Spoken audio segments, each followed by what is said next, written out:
Hello and welcome to the GW19 edition of the FPL Scope podcast. I am your host Matthias, and with me today I have Santa Claus with me, or Kevin Claus, or whatever you want to call him. He is joined alongside Solanke Claus, who got hat-trick points for both of us in this game week. So in terms of FPL, we're both pretty happy with at least Dominic Solanke. And how are you doing, Kevin, after the festivities yesterday? Because we are Scandinavians. Obviously, we celebrate Christmas on the 24th, even though it's the 25th today, and most people around the world probably are celebrating on the 25th, but we've already celebrated, gotten our gifts and all that stuff. So how has Christmas been for you? And yeah, how excited are you for the Boxing Day and beyond fixtures in Premier League? Yeah, I think it's a bit annoying not to have a Christmas game today because normally there is a game today, but they played it on Christmas Eve rather than Christmas Day. So a bit annoying in terms of the FPL aspect of things, but generally speaking, pretty good Christmas. A bit in terms of a personal thing, I had the religious ceremony for my great uncle yesterday, so that was a bit tough, but a bit of a Christmas miracle seeing that Nkunku, who I started, ended up scoring a very nice header, to be fair to him, Yep. in the 96th minute, which just tells me everything I need to know about him. I've said for many time I wrote the player review on the website, which you guys can always go check out at any point with thevideoscope.com. But Christopher Nkunku is amazing. And the fact that Sterling and Palmer are out just means that Nkunku is going to get some crazy points against Crystal Palace. I have such strong belief in him. I don't think I'll actually ever get rid of him either. Like, even if Chelsea are bad, I just think he's just that good of a talent. I think he's going to be one of those players who will eventually be like 10 million plus if he really gets to the heights that we know that he can get to. So Yep. very happy with Nkunku. But just generally speaking, pretty happy with my team as well, even though Yep. captaincy went straight to hell with Watkins. And Yeah. I did say before that everything I said he would blank and all this type of thing. I should have done a bit of a rogue move there, but it's one of those things where everyone captained him.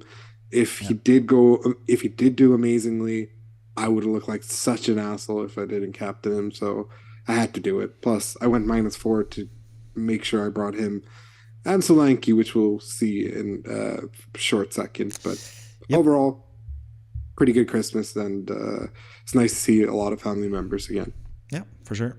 And it was a Merry Christopher and Kunkumus, I guess you can say, for you. Yes, yes, Uh, yes, yes, it's definitely. looking good. We've been hyping up on this podcast for a while now, and we've just been waiting for him to be fully fit. And now it seems like he's fully fit to play. And like you mentioned, with Sterling and Palmer out, surely he's going to play, and surely he's going to be on penalties as well, with Palmer not playing against Crystal Palace at home. But yeah, let's take a look at your team. I agree with you. I think your team is looking pretty good for the next game week at least. But this is your Game Week 18 score. You got a decent score for this week. You have 57 points. It's usually like a normal-ish score to get, but for this game week where a lot of people struggle to get points, it was a really huge get for you. And it's mostly down to, like you mentioned, Solanke and Nkunku. 17 points from Solanke, who was the main benefactor for your team. And then Nkunku with 7 points as well. Other than that, Salah with 7 points. And then in goal, Areola, you're one of the ones that started Areola this week because Flecken had a blank game week. And it finally paid off. Areola started finally, and they kept a clean sheet playing against Man United, who can't score. So yeah, huge result there for you with Areola and goal. And I think your goalkeepers are actually pretty good going forward as well. And I think in general, your team, you have mostly all the bases covered pretty much everywhere. You even have like a decent strong bench. It's just Tavares stinking up the place with his 0-pointers every week, not playing. But yeah, I think your team is looking really good. And the transfers as well. Finally, like I've looked into Isak and Darwin. You brought them in both, 4 or 5 game weeks ago. And they played 8 games for you in total, and they managed to get 14 points. So Solanke in 1 game managed to outscore them by 3 points in what they got in 8 games. So I think you're pretty happy to see the back of them, even though Watkins didn't really pay off because, yeah, he blanked as the captain. But I think Watkins is going to be good for the future as well. So yeah, you must be happy about that in general. So yeah, looking at your team, you obviously have Gabriel on the bench. What was the decision going like between Chimikas and Gabriel? Like, what was your thinking there between those two guys playing against each other? Yeah, I mean, obviously, I've been waiting for a Gabriel headed goal for a long time, and of course, it comes the one time I benched him. So Yeah, it's a bit frustrating. I think the reason I just went with Simicast and why Salah is my vice and not Saka is the I had much stronger belief in Liverpool to edge a win, and them playing at Anfield. I always Yeah, feel that Liverpool is meant to be the stronger team, but then they flopped against both Man United and Arsenal. You could yeah, argue that they had some chances, and in all honesty, I think they should have had a penalty earlier in the yeah, game before they scored, and for sure. so it could have very much have been a Liverpool win in that regard. And I sort of feel justified in benching Gabriel because Liverpool should have been the team that won. Yeah, However, Simicast is a piece of shit and it's been kind of crap lately, anyways. So I think going forward, I'm eventually gonna transfer him out because I just don't trust him. I don't think he has that and sort of he's out for a long while now with the yeah, shoulder yeah, injury as well. with the So collarbone thing. yeah, So yeah, of collarbone. Yeah, course I'm gonna get rid of him.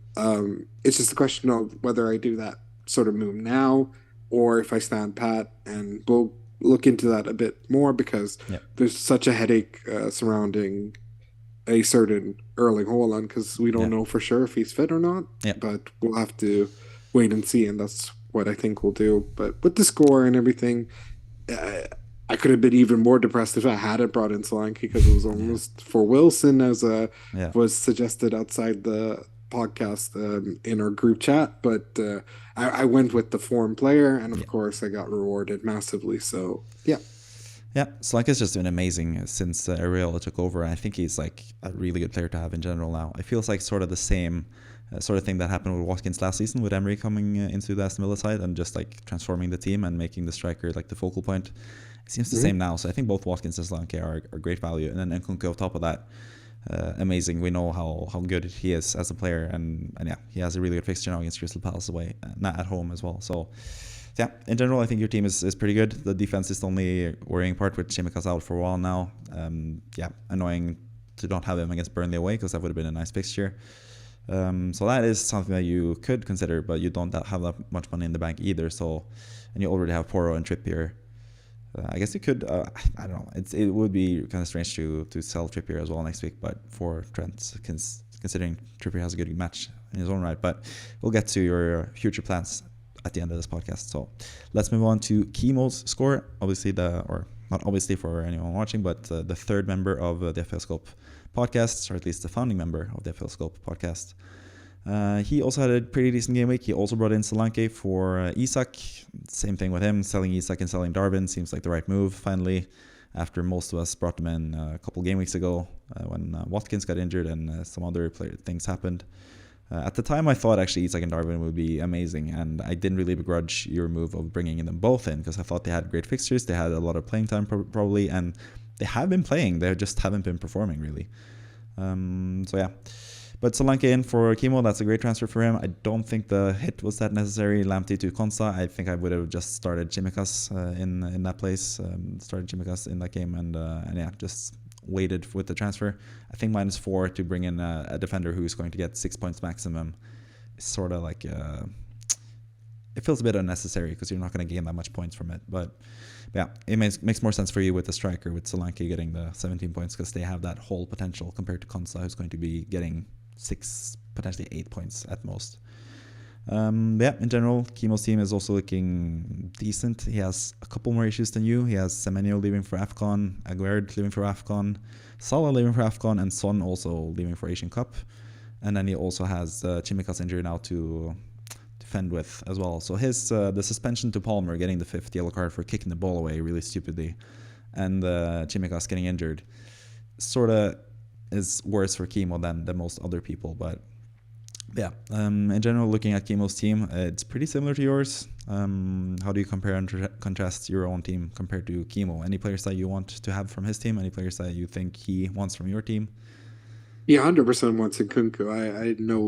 I know for a fact that a lot of people are going to be interested in him because not only was it like a well taken goal, it is the whole fact that two of the biggest threats to Nkunku's points are gone. Um, Broja can't score for shit currently, and Jackson. I think Jackson will benefit a lot from it being him and Nkunku, especially if Jackson is playing at the left wing. and Nkunku will get to play striker or vice versa. So Yeah. I think they will benefit from each other. I hope Pochettino isn't that stubborn that he'll play Broja again over Nkunku in a match where so many players are injured. So we'll have to wait and see. But I think Nkunku has to start, especially after scoring. There's Yeah. no way I see. Or if he doesn't start, he's going to get more than what, a half hour that he got. No, he got 45 minutes against, or like 40 minutes or something like that. I don't think he fully got the second half to play, but I think he'll get to start. I think Yeah. he's ready now, so it's going to be an explosion. I'm going to enjoy the double digit points because I reckon he'll get a goal assist or like a goal and bonus three plus the, yeah. You know what? He's going to get a goal and assist. I'll say it already. Yeah.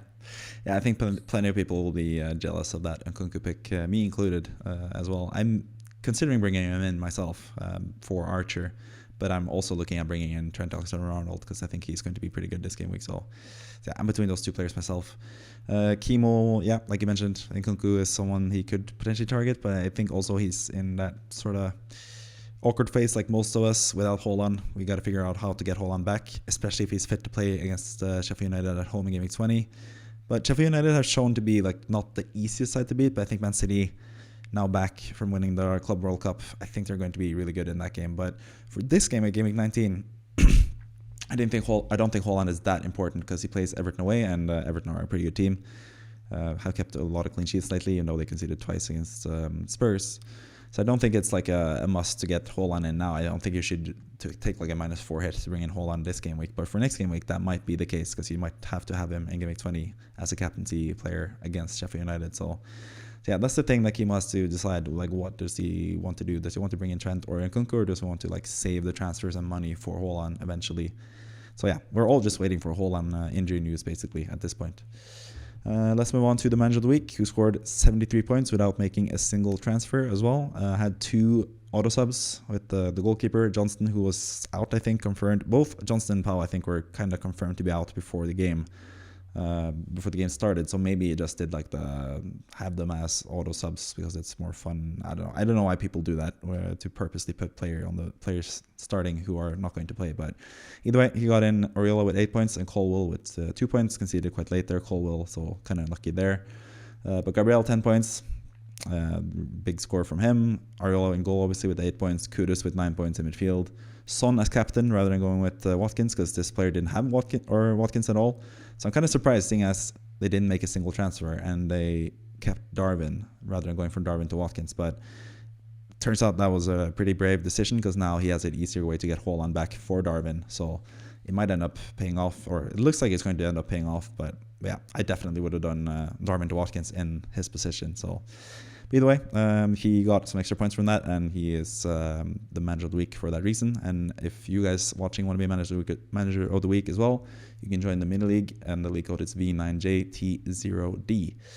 And you can become manager of the week like Ronald Sitanggang, who is from Indonesia. So again, nice to see representation from all across the globe, and nice to see a team with Kudus in the team as well. You mentioned him a bit on the last podcast, but yeah, I'm really jealous of the Kudus pick, at least the last few weeks, because now he's going to leave for African Cup of Nations soon as well. But immediately looking at this team, are there any like potential issues or potential things you think it should fix, or do you just think it's a good team in general? Because I think it's a pretty good team, personally. Yeah, I mean, I think it's a pretty decent team. Just obviously with everyone, it's going to be the concern of Salah and Son, which makes it a fun um, stopgap to eventually get rid of them for Haaland and whatever Luis Diaz or whoever the most viable Trent. option is. I think the lack of an Arsenal midfielder might hurt him. So, Mm-hmm. but the fact that they made no transfers could be a tasty little thing for them to actually eventually get these guys in. So, yeah, good looking team. Johnston is never going to play again though because of Yeah, you reckon? Hendo. Yeah, I think Henderson is he was bought as their number one goalkeeper, so like I don't think I think Is it permanent, Johnston. by the way? Did they buy him, or is it loan? I f- Either it's a loan with the option to buy, but like I felt like it was a transfer. I can't Yeah, say for certain. yeah. it was a permanent transfer, so that Yeah, probably yeah, lends itself to Johnston being the second goalkeeper, especially now that he's injured. yeah. So I would think that that's something you'd want to address, Yeah, might especially be as well. because Areola, we don't know for certain whether he is or isn't getting Yeah, rotated out, but I don't think so after yeah, all that. yeah, I think he might have just had some injury and then that was it. yeah. Just had to iron it out. Yeah, we'll talk about that in the plans, because that's definitely one of the things that we're going to discuss in that section. But yeah, I think this team is also looking pretty good in general, has a pretty good defense. Crystal Palace defenders were really popular, then everyone sold them, but now they're actually having some really easy fixtures coming up as well. So I think having Mitchell, and a shame that Johnson has lost his place, because Johnson has been a really good goalkeeper so far this season. But yeah, having Mitchell at least I think is decent for the upcoming few game weeks. And Pau Torres as well, when he's back fit, I think he's going to be a decent asset as well. So in general, it's a pretty deep team. Don't really need to do much apart from maybe the Johnson transfer and potentially bringing in players that you want rather than selling players that you don't want. You always want to be in that position in FPL where you can sell decent players for good players rather than selling players that you have to sell, basically. So yeah, decent team in general. And 73 points. Congratulations for being manager of the week. And we'll talk more about this team at the end of the podcast. But now we're going to talk about the predictions from last week, and it's looking pretty Christmassy. At least one of the Christmas colors, red, is very much represented on your side of the board. Only one correct result, and it wasn't even the correct scoreline you got this week. So tells you something about how unpredictable the game week was, because yeah, most matches didn't really go the way that we expected them. I had a bit more luck. I had 4 correct results in general. 2 of them with the correct scoreline as well. Crystal Palace against Brighton, I figured it would be 1-1 draw in the M23 derby, and that's what happened. And then Spurs against Everton, I had 2-1, but I think it probably should have been 2-2 like you predicted, because Everton had so many good chances there and had a goal disallowed. And yeah, I think Everton deserved a draw at least in that game. So once again, a strong performance from Everton in general. But yeah, instead of rather than going through each game by game, I just want to talk in general, like in broad aspects about the game week. What really stood out to you this game week? Any surprising results? Any surprising decisions and stuff? You mentioned I actually want to talk about this as well. You mentioned the penalty that Liverpool probably should have had with Ødegaard handballing. Have you seen the handball decision in the Aston Villa Sheffield United game? The potential? Okay. Because in my opinion, I think that was more. I think Ødegaard should have been a penalty, but I'm sort of more like, I don't think he did it on purpose. I think he like was just sort of like collecting himself after slipping. I still think it's a penalty because he's sort of like gains a big advantage from doing that motion. The hand goes to the ball and stuff. But I think the Sheffield United incident where the player basically just like uses his arm and just hits his bicep, where he like purposely hits the ball with his arm. I think that's more of a penalty personally, but I think it's quite contentious, that opinion. But yeah, you haven't seen it, so it doesn't really matter. But yeah, back to my original question: what stood out to you this game week, and what was the most surprising result, seeing as you had most of the results incorrectly? Yeah, I mean, I think I was pretty hard done by with a lot of these results. I felt that Palace were definitely the worser team out of Palace and Brighton probably should have won it. Yeah. So that was super frustrating. Obviously, Aston Villa, Sheffield United, with all of us who Captain Ollie Watkins just went straight to hell. West Ham United, I felt like I was like always, whenever I do these sort of predictions, I think I'm way too generous with Man United. Yeah. So and I'm usually the one who backs West Ham. Yeah. So I felt that I should have been a bit more West Ham would win. And I think I knew that West Ham would win, but a part of me was just like, Ten Hag has to course correct. Otherwise, he's going to get fired eventually. Because if they finish like outside of a Europe spot, I don't think he's going to have a job at Man United. No. Even though I don't know how much of it is his fault, how much of it's the player's fault, and how much if there's, sort of like a culture thing, because the club is just in complete ruins right now. Yeah. So of course that's another one. Fulham Burnley, what the hell? How did Burnley end up winning 2-0 away is beyond me. I mean, Vincent Company and Bournemouth and all these teams are starting to do a lot better now, which is really frustrating as an Evertonian who has to deal with the 10-point deduction.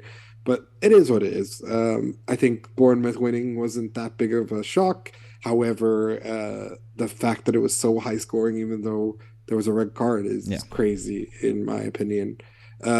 Again, Spurs Everton, super unlucky that it didn't end up like Vicario's leg was just at the exact right position for that Yeah. not to have been a Again, goal, which is so crazy. Like it's that is complete fluke. I love Vicario and I think he's a great goalkeeper, but that is complete fluke. He it, did not know that that's where he had to be it happened to make against that save. Nottingham Forest as well. Hit the post and Yeah, hit his leg as well. So yeah.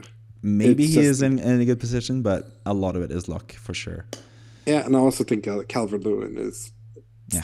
Waste man. completely washed currently because we even had a chance to go 1-0 up and like last year's Calvert-Lewin would have buried it and he just like dragged it wide and stuff like either start playing Beto or play Beto and Calvert-Lewin together like sort of what DCL and Richarlison was back in the day, which gave him more like I'm not saying that he's not getting the delivery. The delivery is there, but maybe he needs a second striker to sort of help him manage the load a little bit because he's not hacking it as a lone striker, which is weird to say.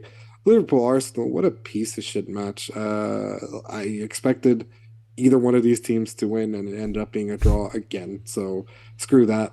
Wolves Chelsea, I don't know why. We both know that they play well against the big teams at home, and we both went, nah, Chelsea should sort it out. Yeah. Had Sterling not been a complete piece of shit and passed Palmer or was it Broha? Jackson. I don't remember who, I or think it was Jackson. Jackson maybe. I don't see color. So if he had just squared it to one of them, that match picture would have been completely different. And instead, Yeah. Wolves took the lead and then doubled their lead, and then a Christmas miracle. Christopher Nkunku 96th minute with the most beautiful header of all time.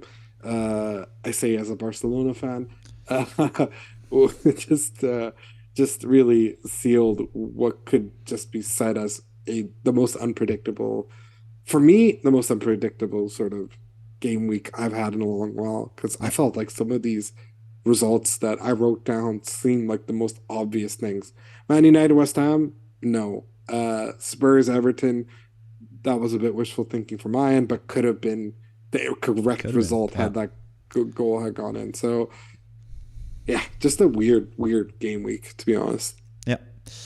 I think in general the final match Wolves Chelsea was kind of poor. Like I was watching that, having both Hwang and Cole Palmer on each end. And I thought like both teams, Chelsea just kept giving the ball away really stupidly. Gusto looked terrible, by the way, and Badiashile had another major mess up as well defensively. So yeah, I don't know what to make of Chelsea, and I haven't really known what to make of Chelsea this whole season. But yeah, not the greatest performance from them in general. But yeah, like I said, if Sterling had passed in that chance, it would have been a completely different game. So that's usually how it happens in Premier League in general. Also with the Aston Villa Sheffield United game, Aston Villa had a goal disallowed. I think it was harsh because yes, it was a foul on the goalkeeper, but at the same time, Sheffield United got several chances to clear the ball and like get back into possession and stuff. So yeah, that probably should have been a Watkins assist already there, and then a 1-0 lead for Aston Villa, which would have helped them score more goals towards the end of the match as well. So yeah, that's just what happens sometimes in football, and that's why FPL is really unpredictable, and that's why it's difficult to do it week by week in general, and also predicting the correct results.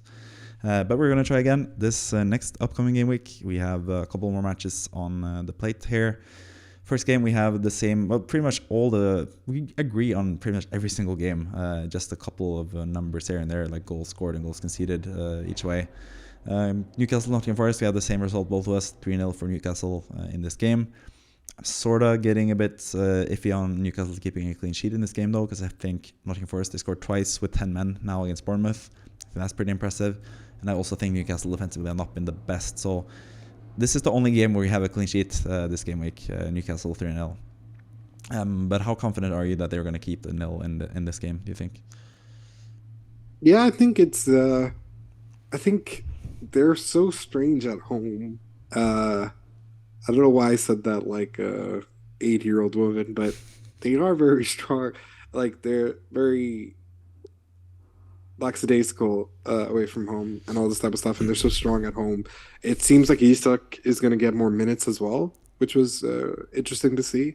I don't know why he took out Lewis Miley specifically for Isak, but it's encouraging for Newcastle fans that Isak is properly back and not just Mr. Groin injury as he's always is. So if they play Isak on the left and Gordon and Wilson, it's going to be a thrashing. They'll have majority of the ball, and therefore, I think they have a high potential to get some nice rewards. I mean, at the end of the day, it seems like Newcastle's whole strategy for the season is win all 18 games at home and maybe get eke out a win against the shittier teams away from home. So, Yeah. yeah, I I guess confidence is quite high. Yes, Nottingham Forest do have the new manager bounce and all this type of stuff, but I don't think it'll be enough. I think Newcastle should comfortably win this. Yeah. Next game we have is Bournemouth against Fulham. I have a 2-1 Bournemouth win. You have a 3-1 Bournemouth win. So we both agree that Bournemouth are going to win that game. I just don't really know what to make of Fulham currently.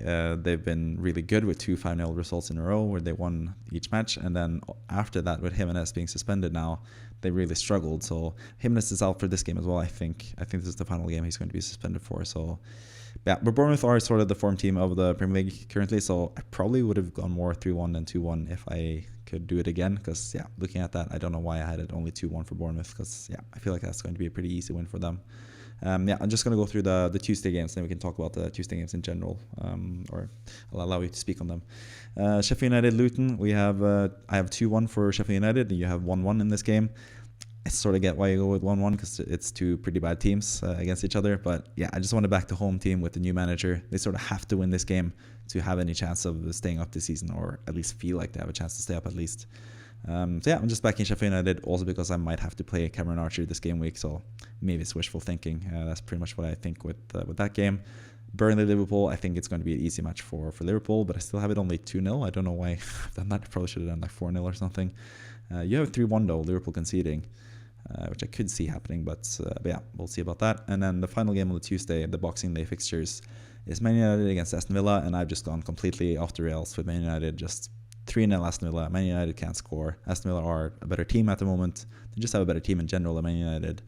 So I have 3-0, but you have 2-1 for Aston Villa there because Aston Villa, they have not the best away record compared to their home record, even though they're still a really good team. So I get why it's a closer game, but Man United getting a goal is just something that I struggle to see because they are just so bad defensively at the moment. But going from those 4 games, anything in particular you want to note in either of them? Yeah, I mean, with Sheffield Luton, I said 1-1 because it benefits Everton the most. But honestly, and I also think they're both shit. So Yeah. that's why I think a draw seems like the best result for everyone. In terms of Burnley Liverpool, just because Burnley scored the 2 goals away from home, they're usually the team that scores at home. Therefore, I'm giving them a chance to score. However, like your 2-0 result, I think Liverpool should win this comfortably. Man United, Aston Villa, Man United, I think are dog shit right now. I do still see them scoring at Old Trafford, which is why I kept it. But it's called a theater of dreams, and they should keep dreaming because they're not going to beat Aston Villa in the late game. So yeah. Yeah, just really, really strange to watch Man United currently, and especially looking at West Ham against Man United. I think Man United in general have a stronger squad, but looking at just the front 3 of Man United with Garnacho, Haaland, and who's the final guy they had? Anthony, Garnacho, Haaland, and Anthony. I was much more happy having Paqueta, Bowen, and Kudus as my front 3. I think that's a much better front 3 than what Man United have. So yeah, I was pretty happy about that. And I don't know, Man United have only scored 18 goals so far this season in 18 games. It's absolutely atrocious. So yeah, I can't really see them scoring a goal there. But yeah, let's move on to the Wednesday matches. And yeah, I just gotta, before I go through the results here, I gotta just stress that we do these predictions independently. I do mine and then I ask Kevin about his predictions. But somehow all the 3 Wednesday games, we have the exact same scoreline for each single one. Starting with Brentford against Wolves, 1-1 in this game. Again, like tough to differentiate between the 2 teams. I think Brentford at home gives them a bit of an advantage, even though they have some issues with injuries and stuff, and Buemo's not there. Ivan Toney's still not back from suspension. So I would probably lean towards Wolverhampton win in this game if I had to choose between the 2 teams. But yeah, I think both teams are kind of just like not the best currently. So 1-1 seems like a decent result for anyone watching from a Premier League perspective as well. Getting 1-1 is usually what you want from players or teams with players that you don't really have. Then Chelsea Crystal Palace, 2-1 for Chelsea. I can see them eking out a win against Crystal Palace, but I'm also a bit worried about this because, yeah, Chelsea are lacking Palmer and Sterling, which might benefit Nkunku as an FPL asset, but it's going to be a detriment to Chelsea. At least the Palmer suspension is going to be. And Crystal Palace have Eze and Olise back, so it might be another banana peel for Chelsea where they might stumble, but I'm just giving them that slight advantage because, yeah, Nkunku, we love him, and if he starts, I think that's going to bring home the bacon for Chelsea. And then Everton Man City, I think it's going to be a tight game. I think Everton have been pretty good in general this season with like tight games, haven't really been destroyed that much. Everton, a couple of exceptions, but yeah, Man City back from a long trip abroad. But I still think Man City just have the best team in this game, obviously, as the reigning champions, and I think they're going to eke out a 2-1 win. And you agree with that as well. You have the same exact results here, but if you had to change one of the three results in your own predictions, which would it be, you think?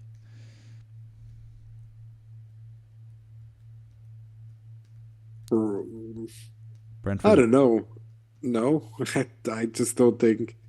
I think there's a reason why we predicted all the same games and same results. Because yeah, I think this is as good as it gets. Maybe I might change the Everton result because we played really weird against the bigger teams. So maybe I would give us the benefit of a draw at home because the specifically the Everton City games have been very tightly contested, except for the one game where Gundogan just went, during his like goal scoring when he thought he was better than Pele era of just going crazy for like 5 weeks in a row.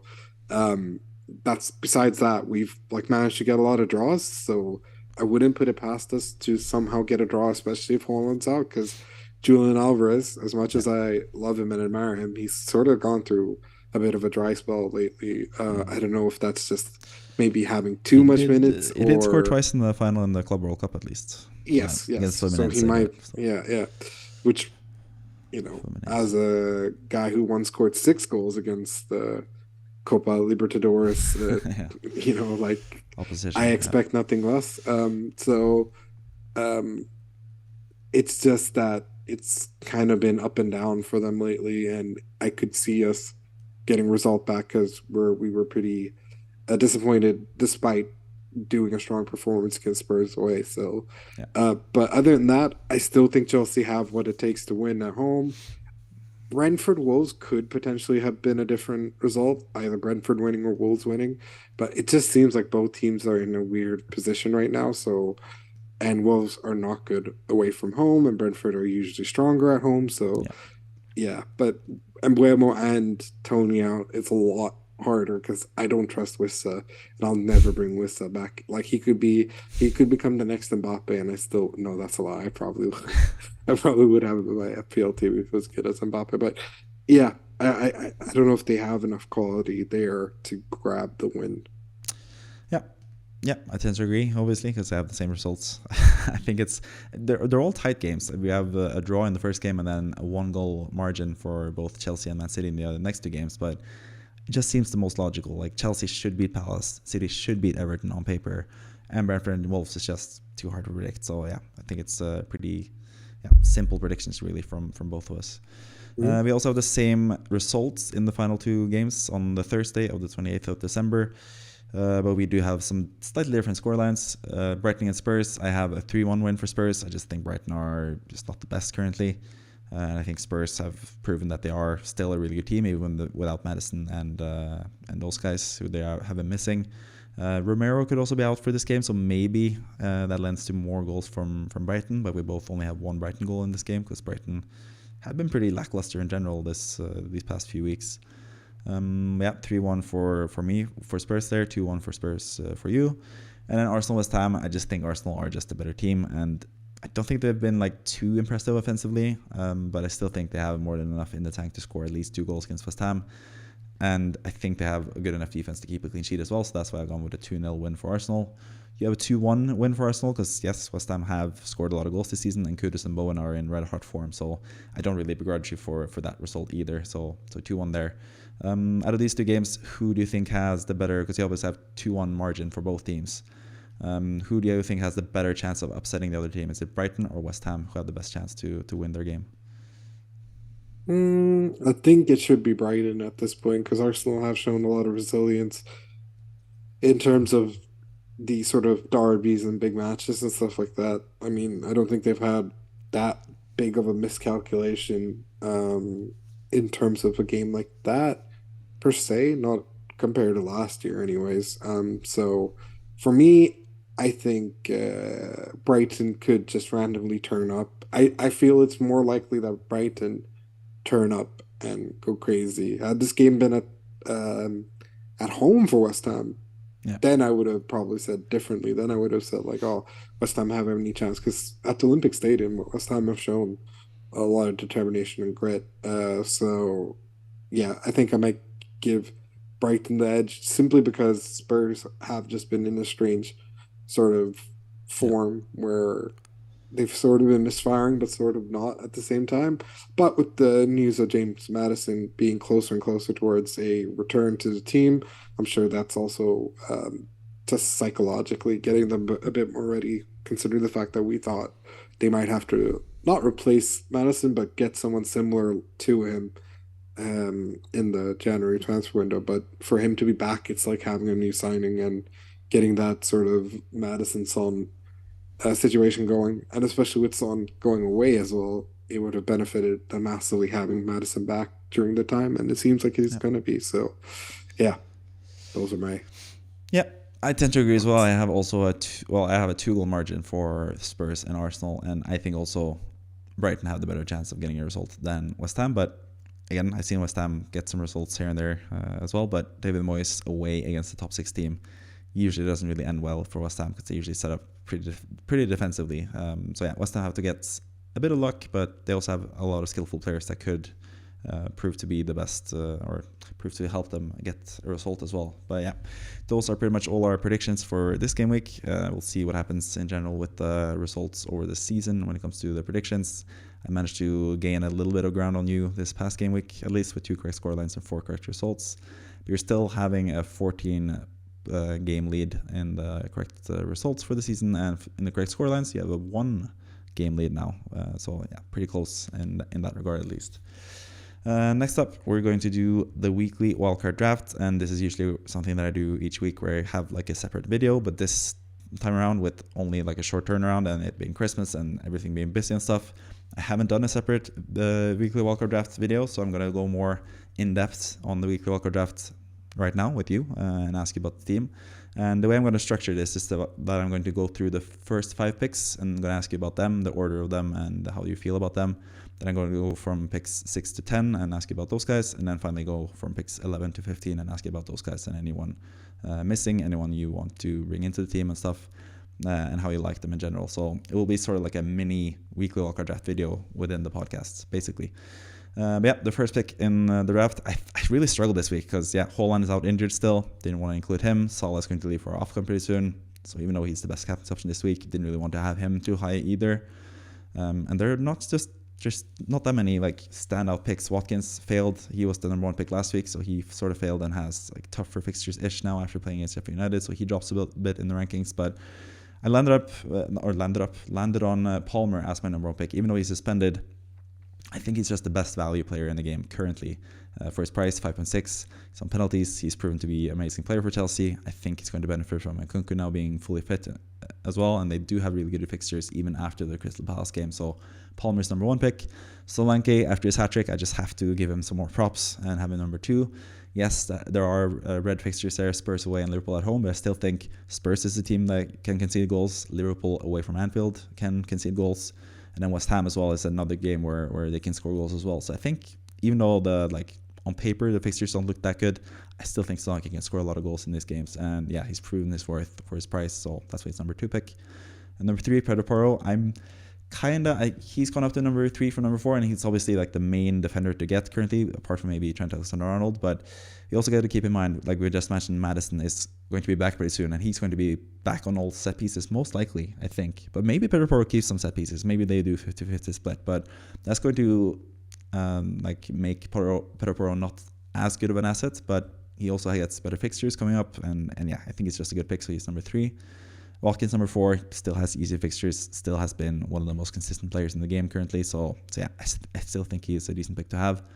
He's number 4. And then Jared Bowen has just also been amazingly consistent. It's only been, Salah and Haaland who have more goals than him this season. Just kind of crazy. And West Ham have really good fixtures, so he's number 5. So those are the top 5 picks for me. Who do you think should be number 1? And do you think these 5 players warrant a place in the team, like as assuredly as I have done in this, having them as the top 5 picks?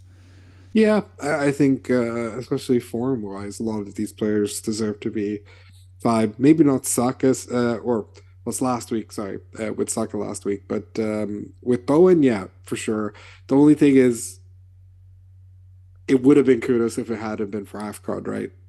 I assume. Probably, but also Mikel Antonio is coming back, and I think Bowen is just more secure. I think Kudus is going to play mostly now, but I know David Moyes just likes to play Antonio. So I think Kudus is slightly more a risk. But when Kudus comes back from AFCON, which is in like game week 24, 25-ish potentially, I think it's going to be a pretty interesting decision. And you could also make the case to have both of them, to be honest. Like West Ham have scored a lot of goals in Bowen and Kudus. If you've had both of them the last like 5 game weeks, they've done really well. So it's not the worst double up either, but I think it's pretty even. It just depends on the money you have in your team, basically. But yeah, AFCON obviously plays a part in Bowen being the clear pick out of the 2 currently. But yeah, like I mentioned. Mm-hmm.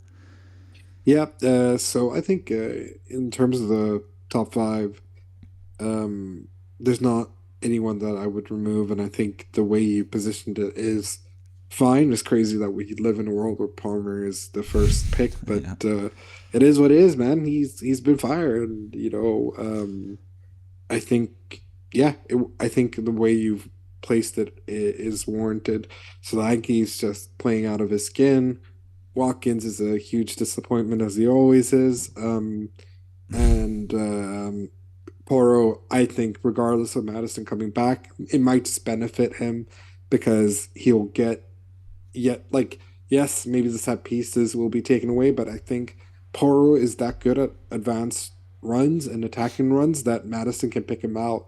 So he'll get into these positions where he can get more assists as well because we know, like I know Porro because I follow Sporting, and that's how I knew about Bruno Fernandes as well. Like Porro is Trent Light in Yeah. numbers. He can 100% get to those sort of heights. So having a creative player like Madison back, whilst yes will hurt him with some corners and stuff like that, it won't hurt him in the long haul of how he'll start getting assists and stuff like that. So I think yeah, Coro has been just phenomenal, and I think the way you've done the ratings is correct. Maybe you could make the argument that Solanke should be number 1 considering the form lately, Yeah. but other than that, I think it's perfectly fine to keep it as it is. I mean, Palmer's been a bit more consistent than Solanke's. I mean, Yeah. Solanke's just in the craziest form of his life right now. So Yeah. And while it's sort of, at least for those that need Palmer, it kind of sucks that he is suspended. At least that means that we know that he's not going to play, and he gets his rest as well. So he's going to be back fully fit to play in the following game weeks as well. They don't really need to rest him. And obviously you get also in January, there's going to be very few games. I think Chelsea play only 1 game in January. I think that's one of the teams that play only 1 game in January. So yeah, he'll get plenty of rest anyway, but at least that extra rest against Crystal Palace is going to benefit him in the future as well. So I think he's just a season keeper basically, and that's why he's number 1. I don't think I can say season keeper about pretty much anyone else in the squad currently, at least like confidently. So that's why Palmer's number 1. Let's move on to number 6 until number 10, and I think there are some pretty strong contenders here as well to be in the top 5. Number 6 is Gabriel, who finally got his goal now, and Arsenal have really good fixtures, and Arsenal have been looking really good in general.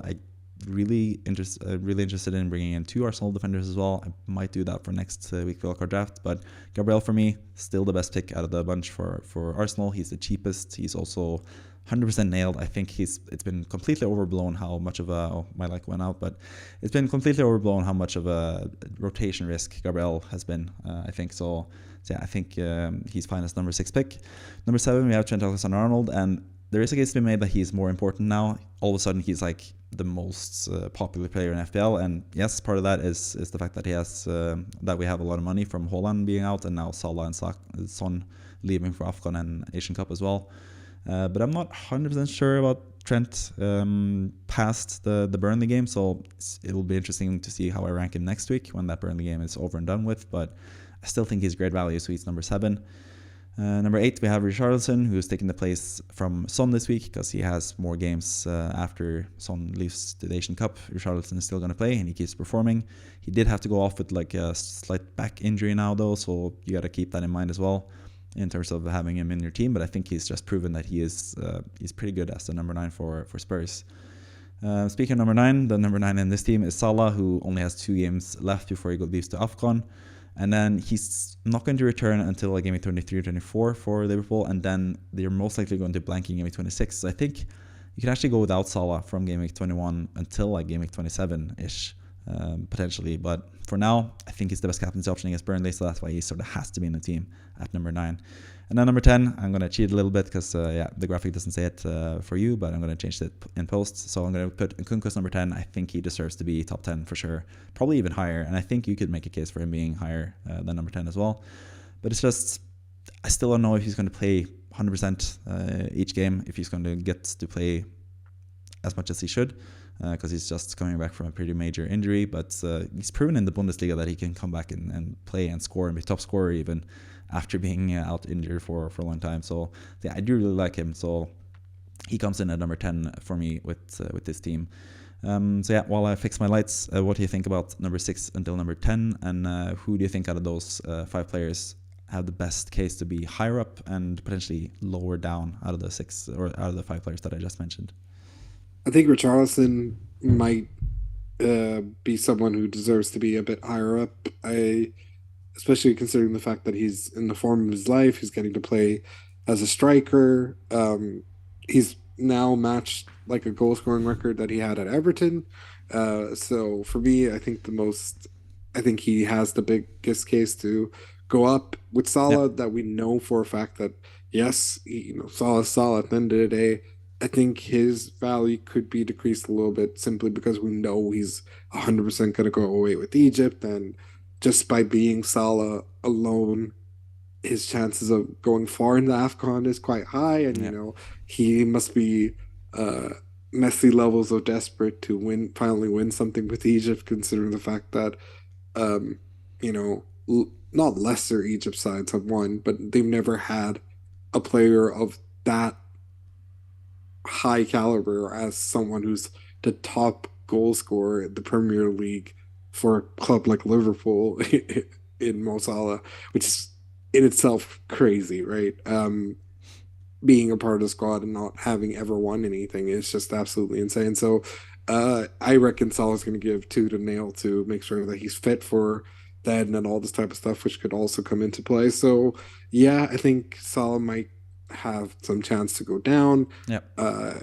Gabriel, I think, is fine for him to be where he is or thereabouts, maybe 6th or 7th in that regards, because I still think Richarlison currently deserves to be a bit higher. And who is just see. Yeah, fuck off Dubravka over Nkunku. That's just racist and stupid, considering the fact that he's going to be playing a bunch of. He's not. Nkunku's number 10, Dubravka's number 11. So okay, fine. Don't you worry about that. Yeah. Because Dubravka, my God, Dubravka's playing like 5 million hard teams in a row. So no thanks. Yeah, Nkunku is amazing. Christmas miracle. Scored a great header.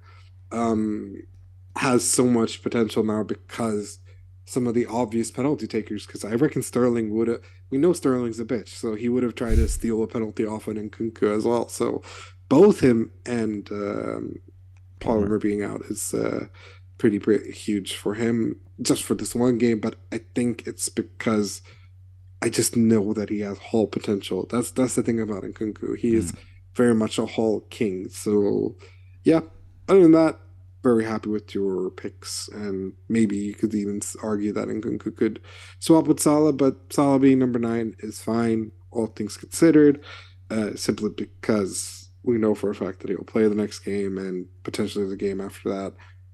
Penalty taker plays 90 minutes for the most part, except when, for whatever reason, Jurgen Klopp decides to be De Serbian, tries to big brain by taking out Salah as if that's going to actually win him a game. So fucking stupid. I hate Klopp. But yeah, go on. Yep. Then the final 5 picks, we start with the number 11, which is Dubravka. Yes, he does have 3 really tough fixtures, but I do think his partner in goal is going to cover those fixtures. So I think the goalkeeper position is actually pretty well covered. But for now, at least, Dubravka has Nottingham Forest at home, which I think is still a good game. He's still really good value in terms of price. Not 100% sure what's going to happen in January when it comes to transfer for Newcastle, but I think they'll have bigger issues to solve than getting a new goalkeeper. I think Dubravka is a solid goalkeeper in general, and also in FPL, I think he's going to be a decent pick for the long haul. So that's why he has the number 11 spot in this team. Number 12, we have Jared Brantwaite, your own boy from Everton. He's just been really good this season, and I think amongst the cheapest defenders, I think he's the standout option. I guess I think Everton are the best team, especially defensively in that area, and Brantwaite is pretty much nailed to start every game. And he also has some attacking threat, as we know from Sean Dyche. They can get some goals. So yeah, I just prefer to have the best long-term potential when I pick my 4.0 defenders, and Brantwaite is just that for Everton. Number 13, we have Bukayo Saka, which is really low, but a lot of people are getting frustrated with Saka now. He hasn't had that much returns lately, and he hasn't looked like the best. But at the same time, I still have a lot of faith in Saka. I still think he looks better now than he has. I think the last 3 weeks he's looked better than the 3 weeks prior. It's just the fact that his point totals has dried up, so people are getting frustrated. But this also happened with Son a couple game weeks back when he had 3 blanks in a row, and people were really tired of him and sold him, and now since then he's been really good. So 13 is a bit harsh on Saka, but I know a lot of people would not even have Saka in their whole squad if they wildcard this week. So yeah, it's going to be interesting to hear what you think about Saka and him being 13, if that's too high or if it's too low. Number 14, we have Areola in goal. He kept his clean sheet now. West Ham have actually 2 clean sheets in a row, all of a sudden, in the league at least. And I think Areola is going to be there for the long haul. He's also now only 4.2, I think. So the same price as Dubravka. Pretty cheap goalkeeper rotation there if they both start or if they both play throughout the season. And I think they have I think I will give each 70-80% chance of being the starting goalkeeper for the rest of the season. So I feel pretty good about that rotation. And then 15th pick, the guy that I'm the most unsure about is Malo Gusto. Yes, he has great fixtures. Yes, he has had some good points in the past. But especially after the performance against Wolverhampton, where he looked pretty bad and got subbed off as well, I'm not 100% sure he's going to start every game. But if he starts for Chelsea, most games at least, he's going to be great value at 4.1. So that's why he's in the team, basically. So that's pretty much it for the team. The players that have dropped out have been Trippier, who's just been disappointing lately, and Newcastle have those really tough fixtures coming up. Son, because of Asian Cup, basically, but I think you can make a case to keep him as well. If you have him in your team already, I wouldn't sell him unless you are on a wildcard. I think Son is going to be great value for the next 2 game weeks. Pau Torres has dropped out. He's injured, basically, and I think Brantwaite is just better use of the cash. No pun intended with cash. Adebayo drops out. He was kind of just like a placeholder. Now that I really like Nkunku, he just has to drop out to make room for the 3 strikers that are in the team. And then Pickford finally drops out because I think Dubravka Areola is a better rotation, and we also have Brantwaite as the Everton cover defensively. So that's pretty much the weekly wildcard draft. But yeah, I want to hear your thoughts about the final 5 picks as well, especially Saka. What do you think about Saka going forward in general in FPL? And yeah, that's pretty much the most important thing, I think, among the 5 final picks. And if there's any other picks you don't like and you would ship out. Are you telling me that Emerson, who, to be fair to him, kept the shot out against Man United, is meant to take care of Bukayo Saka? Yeah, Emerson has been maybe West Ham's most consistent player this season. He's been really good this season. He's really underrated. So yeah. I'm going to tell you this already. Saka is a very streaky player. This is going to be the start of his streak. Look at the games that he has coming up. Look at West Ham away form and David Moyes against the big boys. It's not happening, bro. Emerson is going to get nutmegged. It's going to be dirty. Saka's going to score. You heard it first. So I also think the Saka being 13th is very, it's justified in considering the fact of his last 3 games, but like I said, he's extremely streaky. All it takes is 1 game, and I think Derby against West Ham, Saka loves the Iron Robin cut in. 3 derbies in a row now as well. West Ham, Fulham, Crystal Palace. And I feel like he's going to score in all 3, so I have a feeling West Ham are going to lose.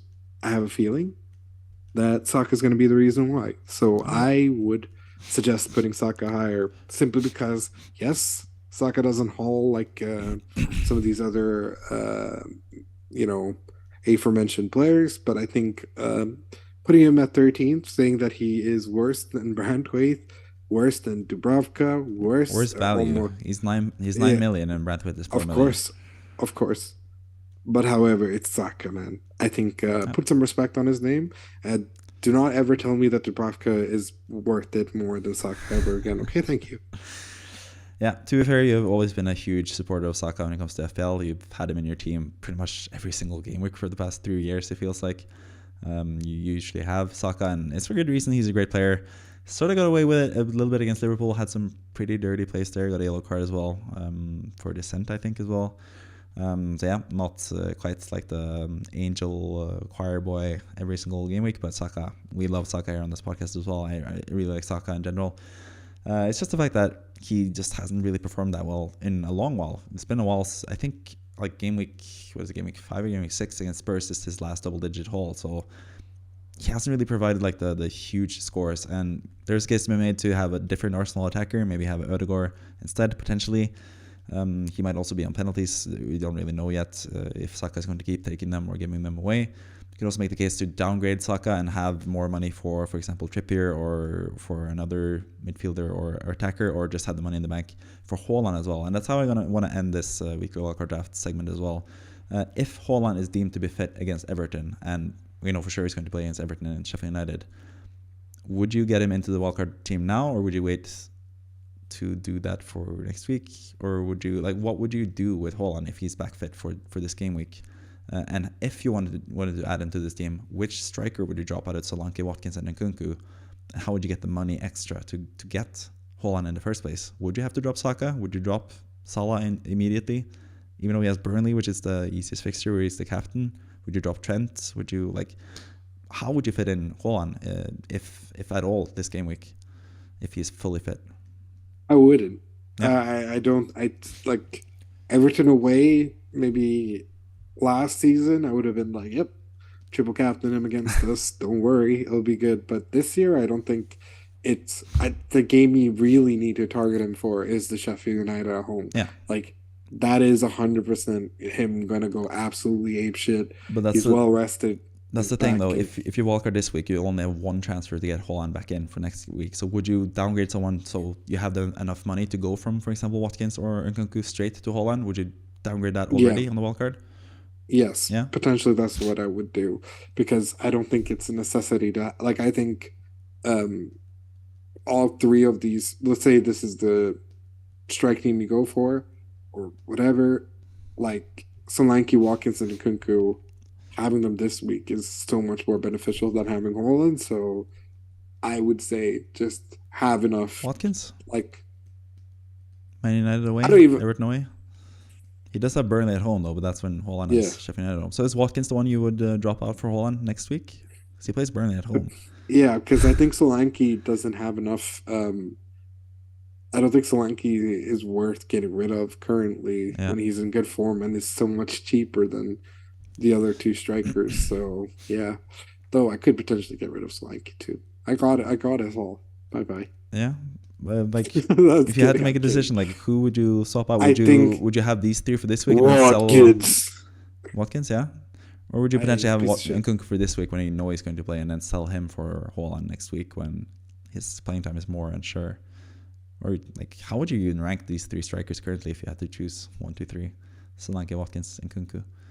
Who would probably be? You have all three as well in your team, so you actually have this conundrum. Who would you sell to get in Haaland?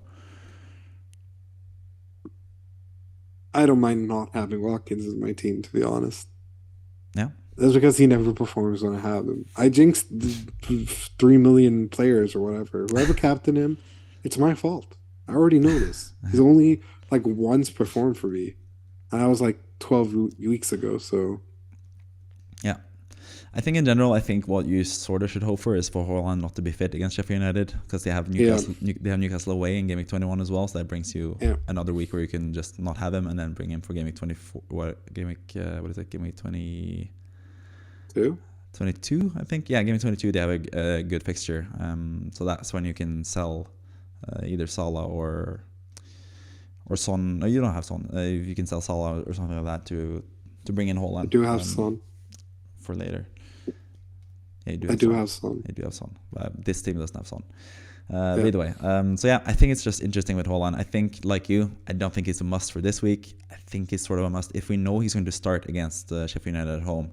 I think you can just, if you do this team, for example, for the wildcard this week, if you are wildcarding this week, I think you should wildcard in Game Week 20 if you have it. I'm going to do that myself, but if you have to wildcard this week and this is your wildcard team, I think you just wait and see if he starts against Sheffield United. If he starts against Sheffield United, you just bite the bullet and sell Salah and bring in Haaland for a hit and captain him, because I think that's pretty much when you should use a hit, is when you have someone you can captain, who you bring in, or if it's blanks or double game weeks basically.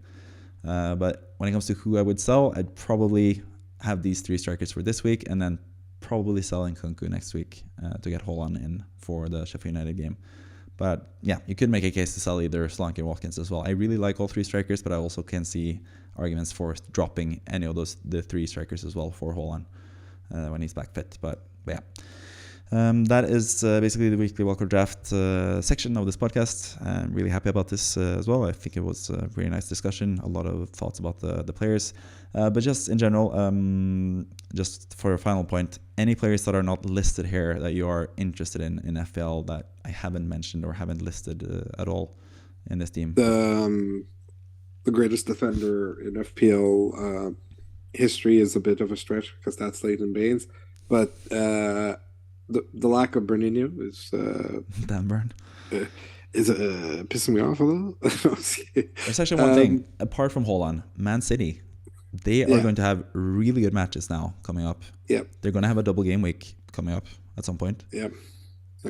But I just can't see anyone apart from Haaland. I just can't see any players. Doku has still been injured lately. He would have been an interesting pick, I think. Foden has played all season, but he's been pretty lackluster when it comes to FPL in general. Defenders, I don't really trust anyone. Walker's playing every game week, but he gets 6 points at most. City keep conceding goals. Don't really trust any one of them to score offensively in defense.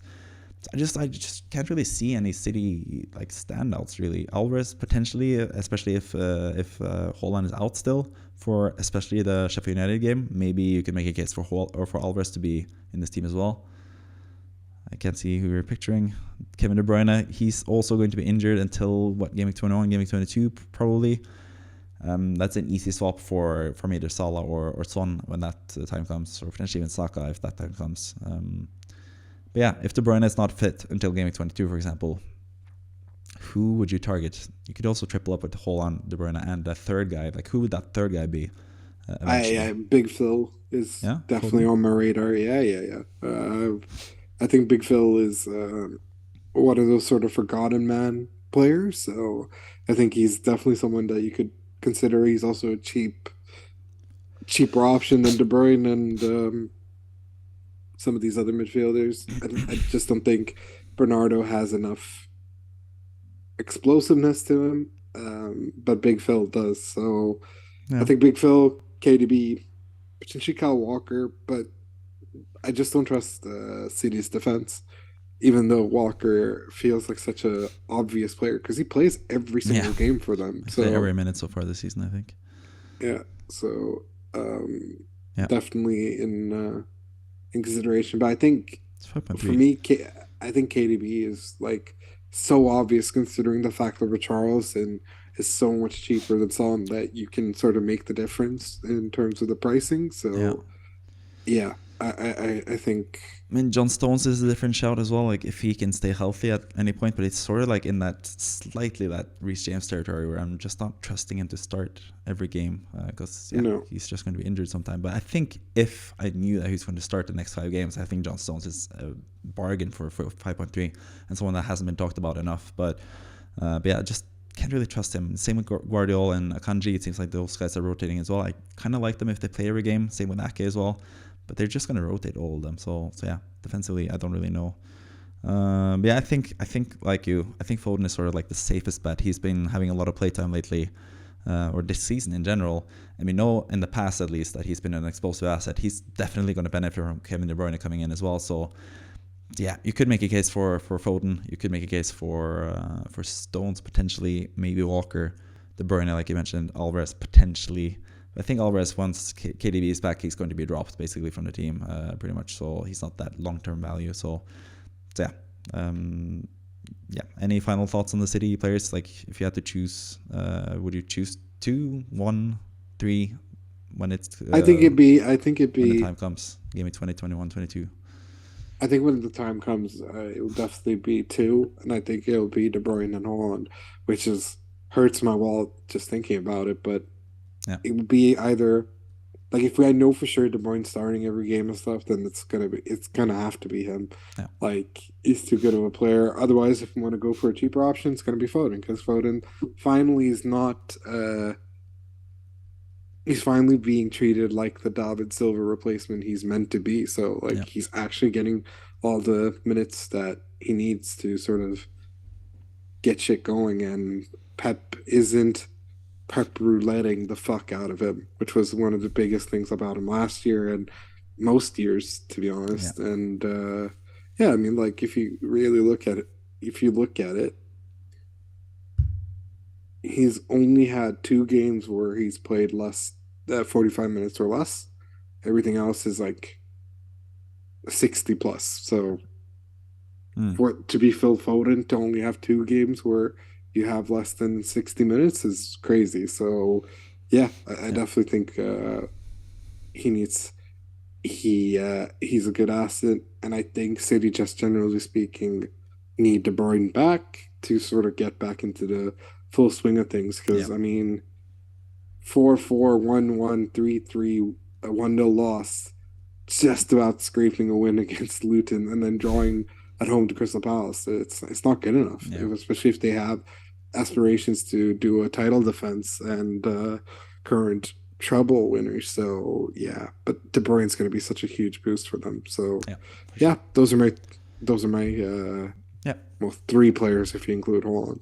Yeah, I think that's also a viable strategy. Have two, potentially three players, but with two players you can also like wait until they get a double game week in, for example, game week 25 or 24, and then bring in the player that looks most likely to start both games, whether that's Stones or Foden or Doku potentially if he's back at that point. So yeah.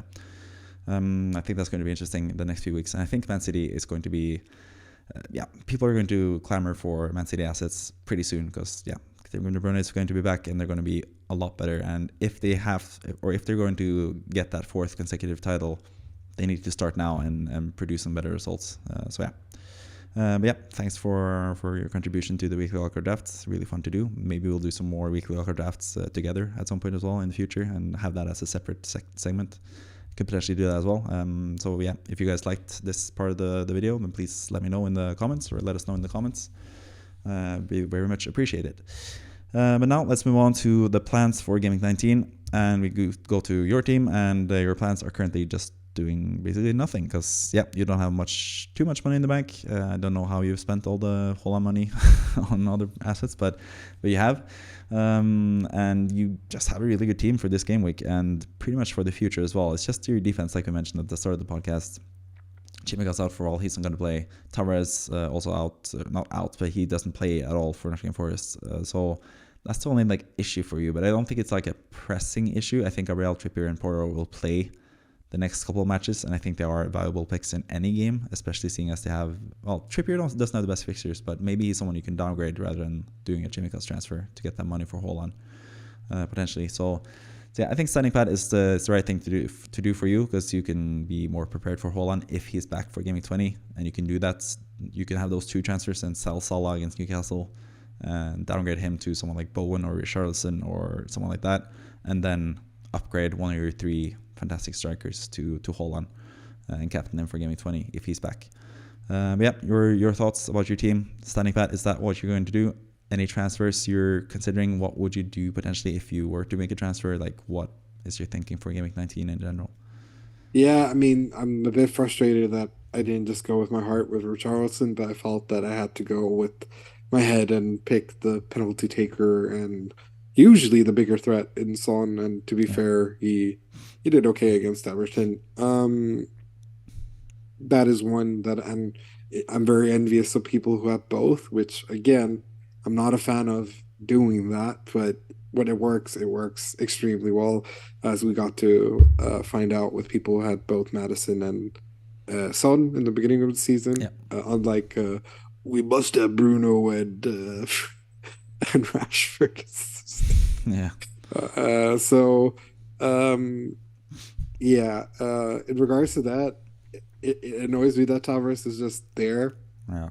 and it annoys me that I couldn't just have kept Gusto Yeah. because I had to make Gusto out to have afforded certain moves, and Gordon it's was the one. So so Gordon has to repay you this week. He has a lot yeah, to prove against Nottingham Forest. His final good yeah, game in a while. yeah. And it pisses me off to no end that Reece James got injured again for another 3, 4 months, because then that automatically makes Gusto a viable option. I agree with you.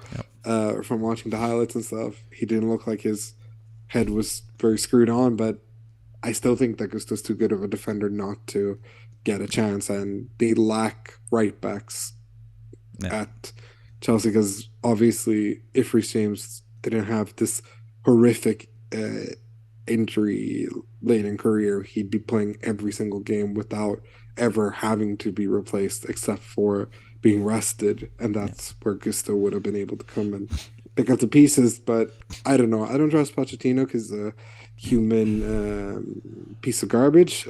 So Espanol skill. uh, yeah, yeah. Mismanaged Messi. So that's something punishable by football judges. And Chelsea, I put a hex on you. And any future club that he manages, that includes if he ever becomes Everton or Barcelona, God forbid Hoyev coach. So fuck Pochettino. I don't know. This is a bit of a rant about him. What was the question? Oh yeah, defense. Yeah, so I do really want to get rid of Tavares, but the issue now is that I have the 1.4 million towards getting Haaland back. So I Yeah. think that takes more precedence than Mm. getting rid of him. But I do hate that I have Simicas. So maybe I might make a small 4 point someone addition in.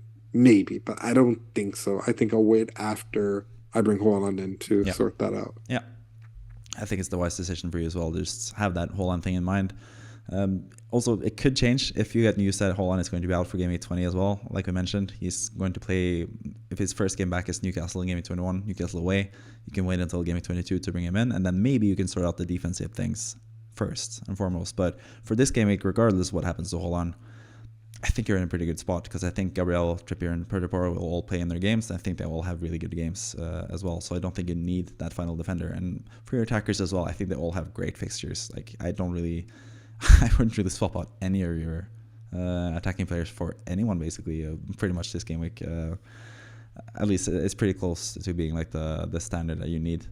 The one omission from your team who's going to be really popular for Game Week 19 is Trent Alexander-Arnold, though. So he's the only one that you potentially can be without and sort of be sad about not having in your squad. But the only way you can get him is by selling Trippier, and I don't feel like selling Trippier against Forest is worth it. But maybe for the future fixtures, maybe that's something you could consider. Trippier to Trent, that obviously costs a bit of money as well, but you do have the money in the bank. And you do also have the money from selling Salah to get Haaland back as well if he's out for longer. So that is one potential thing you could do, Trippier to Trent potentially, but yeah, it is a bit risky. So yeah, I don't know what you think about that. What do you think about Trent in general? Is he someone you're considering, or will you just bite the bullet with him against Burnley, and then when he has like tougher-ish fixtures, you're just gonna leave him be? No, I mean, it's crazy to think that he has 5 points more than Trippier now. Yeah. Considering I would like, if you had asked me like weeks ago, I would have been like, "You're stupid." Yeah. But that's also because Trippier has fell off the planet, sort of, with performances and stuff. Yeah. But Trent has, I mean, ever since the Everton game, there's been like one fluke Luton away match where he only got 2 points, and Yeah. then the Crystal Palace away game where he got, what was it? Did he end up getting bonus points or something? Yeah, Which maybe. means like he's just playing out of his skin, and there is a reason why he always ends up becoming essential every year Yeah.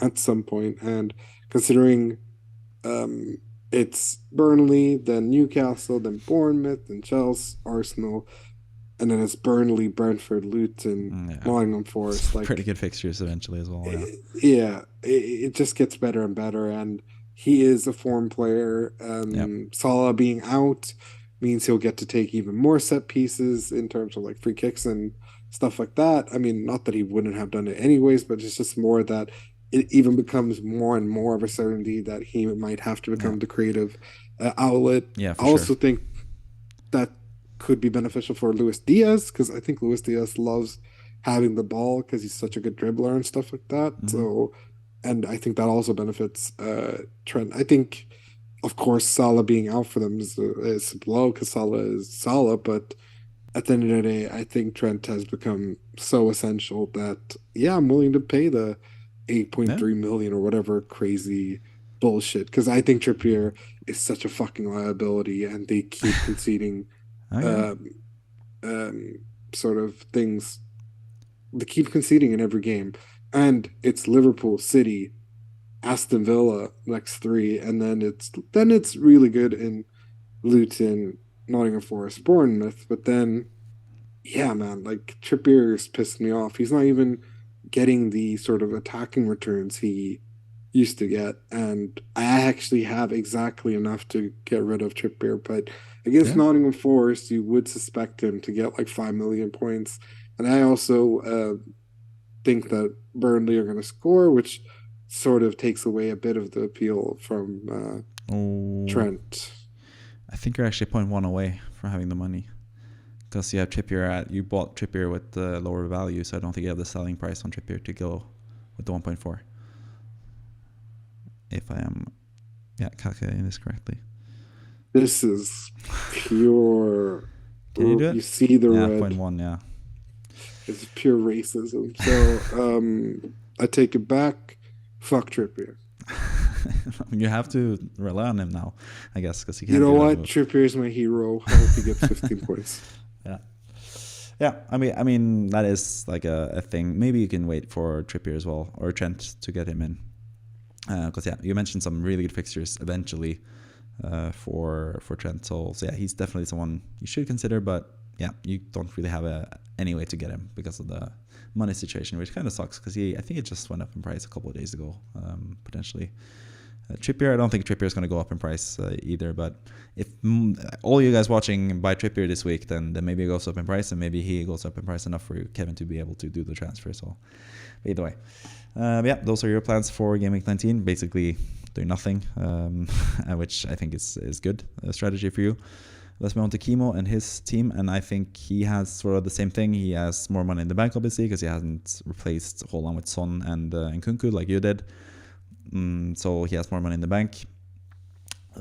He has a couple more issues though. He also doesn't have like a playing bench. Agard is potentially playing, but it's Arsenal away anyway, so it's not the best fixture for him, even if he is fit. And then Chemikas and Palmer being out, which is the case for a lot of teams. He also has Semenyo leaving for African Cup Nations, Agard leaving for the same tournament, Salah leaving for the same tournament, Son leaving for Asian Cup.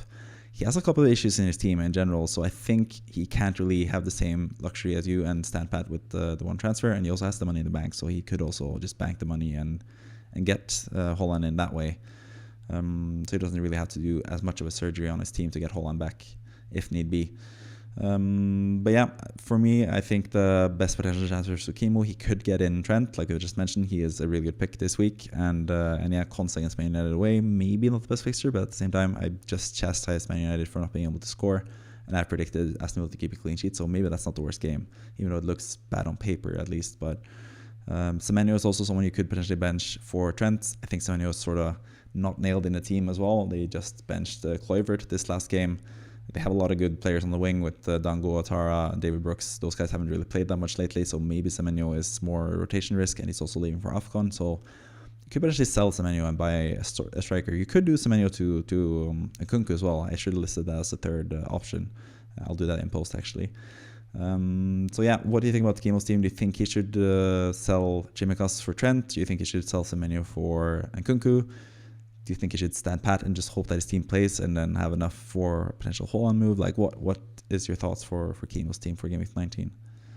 Yeah, I think it's fine. I just think having two strikers from the same team as well. So Yeah. might as well get in the Nkunku train and have some fun. Yeah. Yeah, 100%. I think that should be his move, or potentially getting Tsimikas out for TAA and just Or starting Gabriel as TAA well. over Semenyo. Yeah, yeah, of course. Either or. Yeah. Um, I think TAA is the more fun one out of the two. But if he wants to save everything to bring in Haaland, then of course I get it as well. Yeah. But I think um, wait, I think getting rid of Semenyo for a fun third option should be Nkunku. personally, yeah. I think Nkunku is just too good of Jesus. a. I think Jesus or Nkunku are two fun options to bring in for this game week, so I would recommend either or. To be honest, Yeah. I just think, yeah. I mean, it's not the end of the world if he doesn't have Aguerd not playing. If Concept Trippier and Porto start, and I feel like Which they they should. will. Yeah. It's just that I think it is sort of like playing with 10 men if you're playing Semenyo and Solanke, because Solanke is going to get all the points over Semenyo anyways, so you might as well have some fun with it. Yeah. And Semenyo also leaving for AFCON, so he's not going to be a viable Yeah, player for the future. So yeah, yeah, I think should definitely do a transfer, whether that's a defensive move and then bench Semenyo or just sell Semenyo straight up and yeah. play a different striker. That's probably the way to go. And seeing as Semenyo doesn't have that long-term value with AFCON also coming in, I mean, it's only a couple of weeks, and it doesn't really hurt as much with Semenyo on the bench for AFCON because he doesn't really take up that much value in terms of the budget. So you could just have him just in case as like a fail-safe for longer as well. But yeah, it makes sense to sell him as well. So I think personally, I would probably lean towards doing the Trent move because I just think Trent has that high upside for especially this game. Could potentially even mention him as a captaincy option. We didn't talk about captaincy for you, but I assume Salah captaincy is the way to go for you. Or would you do a punt on Nkunku just for the fun of it? Like, what is your thoughts for captaincy? You also have Gordon as something first, which I think is a decent game as well. And Solanke against Fulham. There are some good, decent options, but I think Salah against Burnley away is like the standard option. But what are your thoughts on captaincy? I feel like I have a lot of viable options for captaincy this Yeah. week, which is a bit of a conundrum. I kinda want to do Nkunku, but the only issue I have with Nkunku versus Salah is I know for sure Salah's starting. I don't know for sure Yeah. whether Nkunku is. I think it's ridiculous if he doesn't start. Then I am gonna write a bunch of threats on Twitter under a No. different account. No, I'm not going to do that. Please don't do that. I think anyone who does that is a fucking coward. At Yeah. least be a man and do it from your own account. No, I'm just kidding. Don't do that either. Just don't be an asshole. I will criticize Pochettino if he doesn't start Nkunku because he's too good of a player to be this. Yeah. I get it with Reece James why you are careful and this and that. Nkunku's not that. Nkunku just got super unlucky with a training match injury. It's not like this is a reoccurring thing for him. He got super unlucky. Reece James, for whatever reason, must either have really bad luck or is just not like unfortunately just doesn't have the body who's able to handle football. Like I don't know because this is really scary just how often he's getting injured and how long he keeps getting injured for. So I think Nkunku has to start, and if he's starting, he's 100% a bit of a captain choice. Had it been Burnley at home, then I think I might give it to Salah just because it's Salah. But Burnley away could be a little bit of a tricky game for him.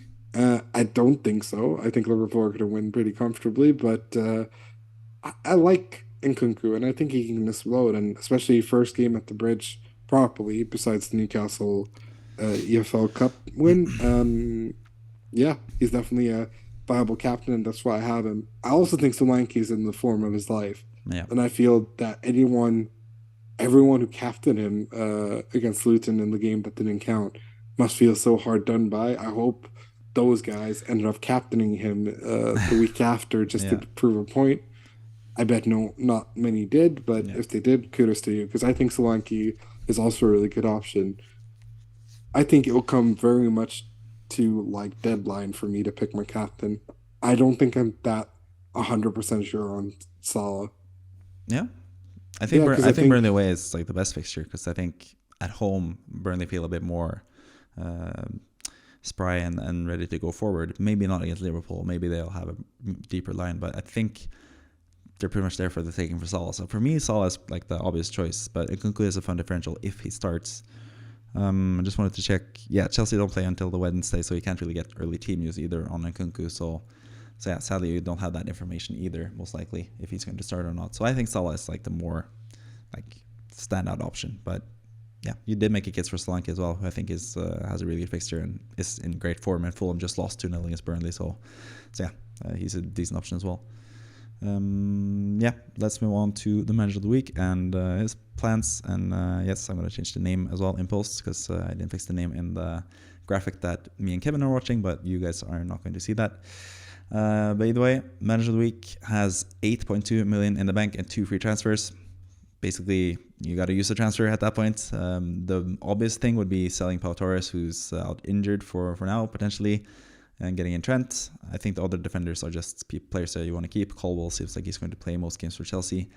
Maybe he's not the best value. Maybe he's a bit unsure as like a starter. Maybe Colwell is the one to sell rather than Pau Torres, because long term maybe Pau Torres is better. But yeah, either one of those for Trent seems like the most obvious option. But it also costs a lot of money, makes it more difficult to get Haaland back in. For Archer, for example, with the current money in the bank, 8.2, you can go from Archer to Haaland, which is a huge benefit when that needs to be done in GW19 most likely. The other option, we mentioned this at the start of the podcast, Johnston out, because he's not going to play most likely as the goalkeeper. Get Dubravka in for this fixture and have that Dubravka Areola rotation, as we saw in the weekly Wildcard draft. I think that's a decent option as well.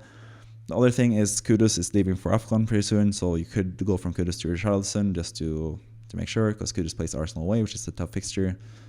Starting him in that fixture, this manager does, but you could potentially do Kudus to Richarlison for this game week, and then potentially do Son to Bowen when Son is leaving for Asian Cup, and just do the switch that way to get Bowen and Richarlison eventually as the midfielders. But looking at this team, what do you think immediately needs to be done? Obviously, one transfer should be used, because otherwise you're just burning a transfer, and yeah, there's no reason to do that. So what transfer would you do? Or would you potentially do 2 transfers already as well, and just have the Haaland thing second? Maybe do 2 of these transfers, maybe do the goalkeeper transfer and Trent in, or Richarlison and Trent in, or what would you do with the 2 transfers and 8.2 million in the bank? Potentially Richarlison, Trent, or you got to get rid of Darwin. That piece of shit does not deserve to be on anyone's FPL team. Oh. Currently, so out of form. With the options, I don't actually hate Archer. Shut up. Anyways, I don't hate starting Archer and having him, especially if you want to make Darwin into Haaland. But I think right now, getting Richarlison in or Trent seems like a valuable option.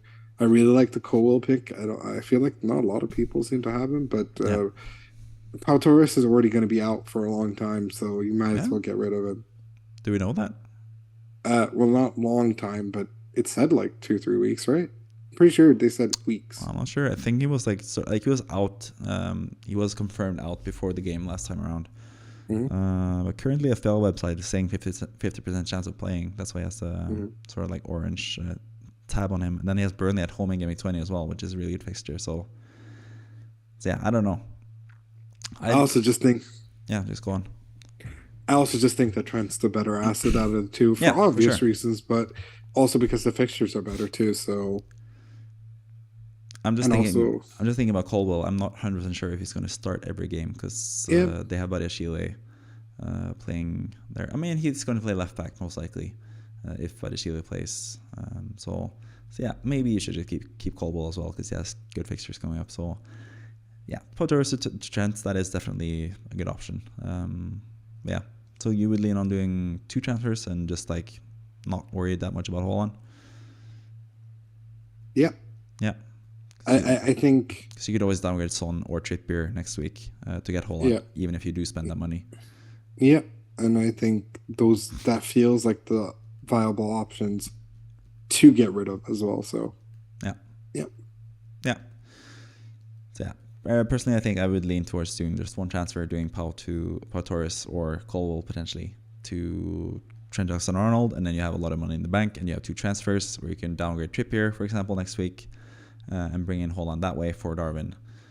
next week, I would keep Darwin now. Like, if you've had Darwin for this long, you got to keep him for a potential start against Burnley away. I think that's, yeah, you just got to give him one final chance if you still have him in your team, I think. But after that, Gonzo, Darwin, never coming back into my team for a long time at least, for me. Yeah, I'm going to leave you with the final word pretty soon as well, but I just want to remind you guys, if you want to be a manager of the week, you can join the mini league. The league code again is V9JT0D. And yeah, we'll see if you get featured on the podcast next week. If you are the highest scoring player in one particular game week from now until the end of the season, you'll be featured on the podcast. And that's pretty much a wrap for the podcast in general. Thank you, Kevin, for joining me. I think it was a really nice, productive conversation. Really liked especially the weekly wildcard draft section of the video. So if you've fast forwarded to this part of the video, please go back and watch that again. Also leave a like if you can, and subscribe if you can as well. We would like to get to 1,000 subscribers pretty soon. It would be really nice. Could get partnered with YouTube as well, which would really help the channel massively. It could also generate some money for us, which would be nice. But yeah, that's pretty much the final words from me. And as always, I leave the final word of the podcast to Kevin. And yeah, just take it away before we wrap this up, Kevin. I'll keep this very much in theme with the festive spirit. So I'd just like to extend a Merry Christmas and Happy New Year from the Videoscope or FPL Scope team to all of you managers, except anyone who has Darwin Nunez in their team. Bye bye.